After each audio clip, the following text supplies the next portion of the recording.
Hello, people. How's it going? My Union Jack in the background there. Anyway, the answer is no, he wasn't writing history. He was writing propaganda. But the thing is, what he was mostly writing about was pre-War of the Wars of the Roses and the War of the Roses. He begins with Richard II. It isn't history. I mean, it's probably 75% history, and a lot of it is just his, you know, combined plots, combined people. He invented people. I mean, listen. Oh, I have a list.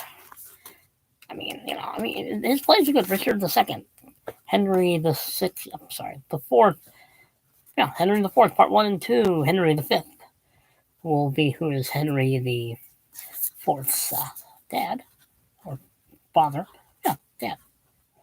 Henry the Fifth, Henry the Sixth, Richard the Third, Henry the Eighth. Henry the Eighth. I don't think about Henry the Eighth. I think. What play am I talking about? I must be missing something. It is possible, people. I am not, without my moments of being completely devoid of what I'm talking about. But anyway, he did. Anyway, he was writing propaganda. He was also trying to write history. He was also trying to avoid getting his head chopped off by Elizabeth I. Gotta remember, Elizabeth I's grandfather was Henry VII, who did usurp the throne. I don't care what you tell me. He usurped the throne. Now, his plays are very good. I like Shakespeare. I like his plays. I've read a few of them. I've seen a lot more probably on TV or TV, movies, or the actual theater. But I like Shakespeare, but he's not a historian. I mean, as this book says, where we got a lot of his information. Let's go find old Richard here. It tells you what it was. Richard. I mean, he got a lot of his, for historical facts. Shakespeare once again went to Holinshed's Chronicles, for which he took 10 episodes, setting the drama during 1402 to 1403, which would be Henry the Fifth. Henry the Fourth. I'm going to get this right eventually. Henry the Fourth. There are too many Henrys. So many Henrys. Okay, Henry the Fourth. I mean, he combined things. He embellished things. He created characters. He was brilliant playwright, but he wasn't a historian. And a lot of his ideas about Richard III came from Roger.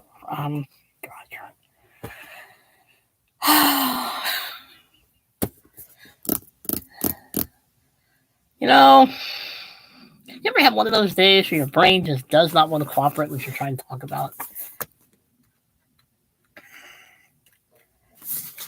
Just a minute. This really is beginning to bother me. Thomas More, thank you. Work.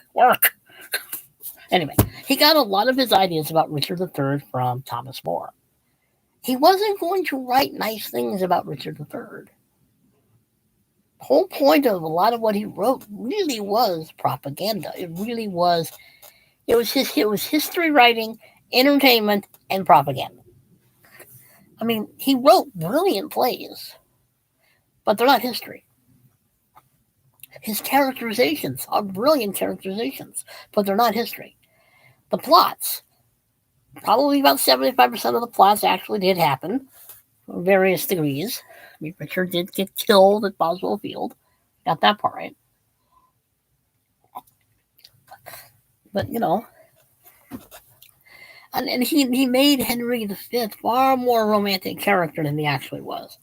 He really was not a very nice guy at times. He could be quite brutal with people who he disagreed with or pretty much betrayed him. He was brutal. He was not a nice guy when you crossed him.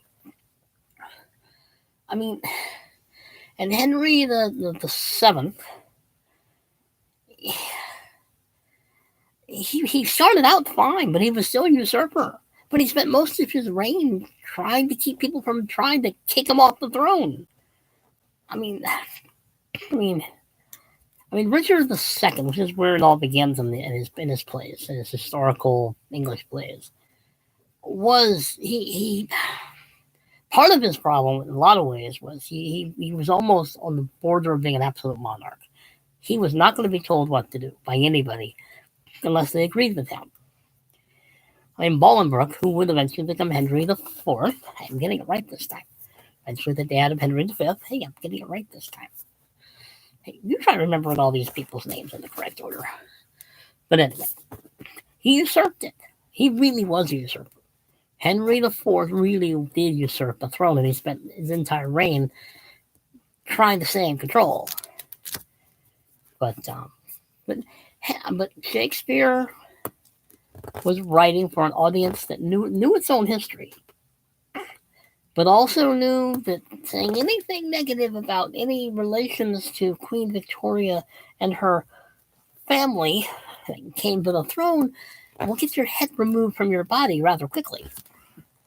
You ain't gonna put up with it. This is Queen Elizabeth, the last of the Tudor monarchs. No, I forgot to bring that book over here. I do have a book on actual Tudor history. It's worth reading, by the way.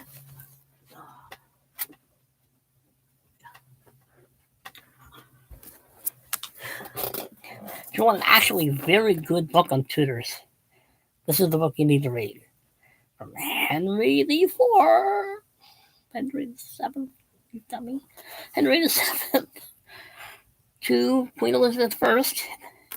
This is the book for you. This covers all of them. It doesn't talk a whole lot about Henry though. The seventh. It does pretty much gets quickly to Henry VIII, but this is still a very good book on Mary, Bloody Mary, Queen Mary, Elizabeth, Lady Jane, the problems with Mary, Queen of Scots, Henry and his problem with his wives, the church, and everybody else who didn't let Henry be Henry. But this is a good book, though. I would recommend this book, because this is real history. This fellow is an alternate history. I don't think Shakespeare ever claimed to be real history. He knew what he was doing. He still told great stories of English history and Scottish history and all those other plays. I mean, he told good Julius Caesar. Sorry, that's still propaganda. It's more of a. It's not so much propaganda. It's sort of a romanticized version of Julius Caesar, and so is Antony and Cleopatra, and so is Macbeth, sort of.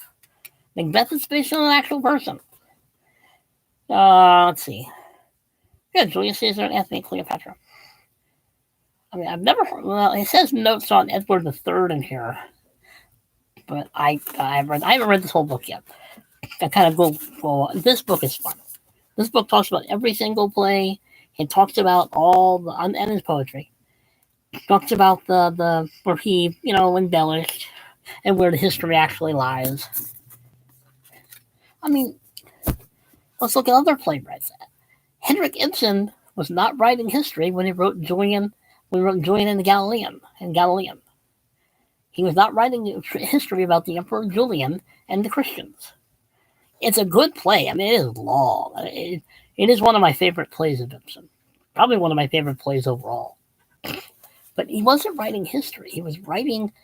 I forget what he was trying to make a point about, but he was not writing true history about the Roman Empire after Constantine II, I believe it was Constantine II or first. But he was trying to bring back paganism and failed. Of course he failed. But it's not history. It's a great play. It's based on history, but it's a great play.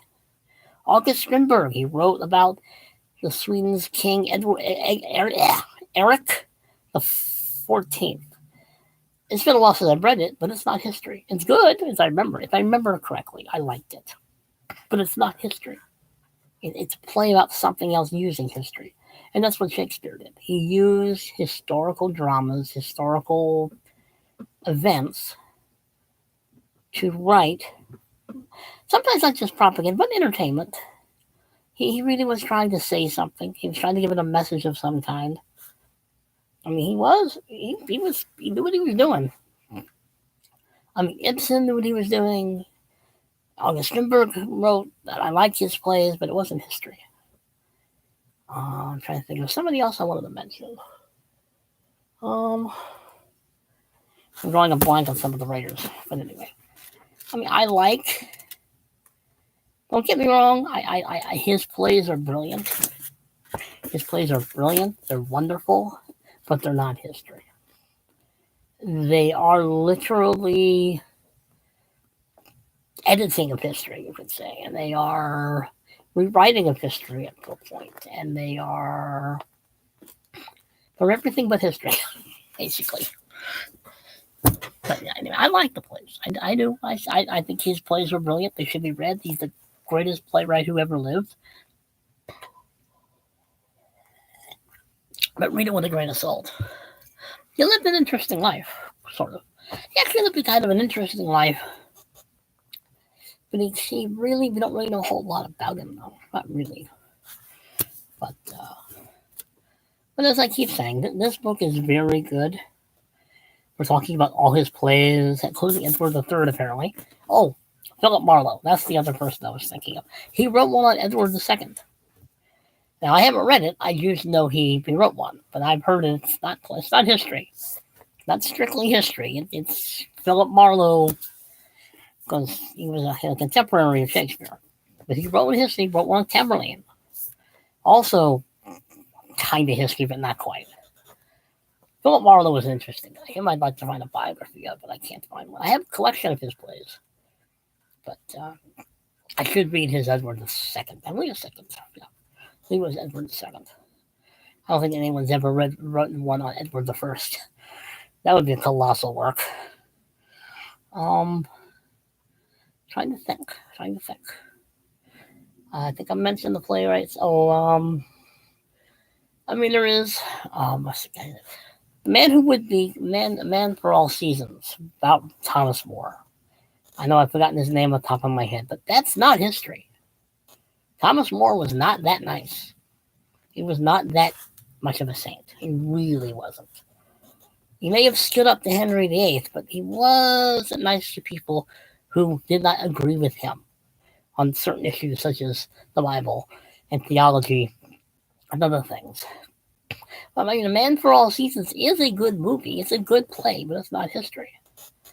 Then there's Beckett.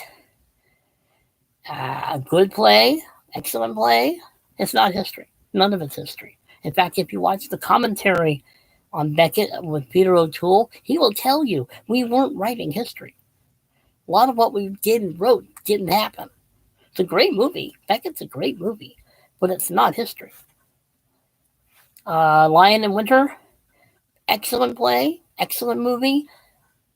Jeffrey shouldn't be there. Jeffrey should be dead. Jeffrey should be dead by then, but Jeffrey wasn't alive. Great play, great movie. Peter O'Toole once again playing the greatest Henry II you'll ever see, but it's not history. I think my point is you enjoy these plays, enjoy historical plays, because I do. I like historical plays, but I don't take them as historical plays. I take them as just entertainment, because that's pretty much what a lot of them are. I mean, I know that a lot of times you have to condense certain things and rewrite certain things to make it fit, but I think a lot of people go to these things thinking they're seeing history and they're not. Lawrence of Arabia is a great movie, but it's not history. A lot of it is kind of whitewashed. He was a fascinating man. Don't get me wrong, T.E. Lawrence was a fascinating man, but he wasn't anything like what Peter O'Toole portrayed. Now, I like Peter O'Toole. I love him in Beckett and Lion in Winter because I like Henry II. I have a soft spot for Henry II.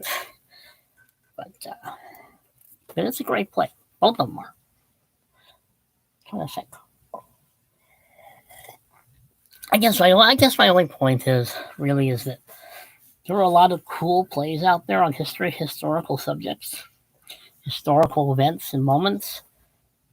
Just don't read them as if they're actually history, because they're not. They're usually not. Because writing a historical play, you do have to kind of tinker with the facts and the evidence and this, that, and the other. Because sometimes the best history sometimes is kind of boring before it gets interesting. And it does. I'm trying to think real fast for anything else. Oh, Galileo. That's the other play I was going to talk about. I really should have written all this stuff down. The Galileo by Galileo. If you know who the play is, you'll know who I'm talking about. That's not history. That's about 75% history, and a lot of it condensed, not really factual, so on and so forth. And I hadn't planned on doing a lot of the other people. That's why I'm not remembering their names. I should, but I don't. But Galileo, as a play, is good. It portrays him pretty good, but it's kind of fast and loose with historical accuracy in certain things. It does show him as being a little rather full of himself and being his own problem and making his own problems and making them worse because he can't shut up, or at least be diplomatic.